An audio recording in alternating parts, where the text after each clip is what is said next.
EVO are specialist vehicle converters working primarily in the emergency services arena. By that I mean we convert police, fire, ambulance, highways agency type vehicle solution. So we take a standard civilian vehicle and then carry out some conversion work in-house here to change the vehicle's use to whatever it is the end user customer wants. The business continuity plan or disaster recovery plan, as we've termed it, it was put together basically from a point of view of a lot of the tenders we comply with and apply for require the business to have a disaster recovery plan, or I say require, they ask whether or not we have one in place. When we actually looked at that and the reasons behind why the customers were asking for that, we could see the benefits of having one in place.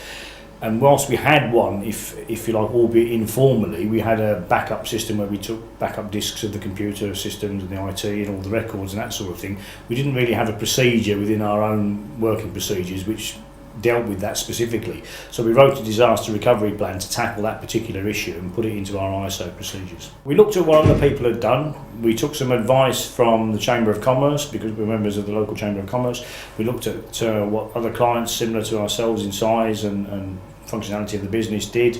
And then we wrote a specific set of instructions and procedures around our own bespoke use and profile. In all fairness, it was quite a steep learning curve to start with, I guess, certainly from a research perspective, to find out exactly what we needed to do to procedurise it.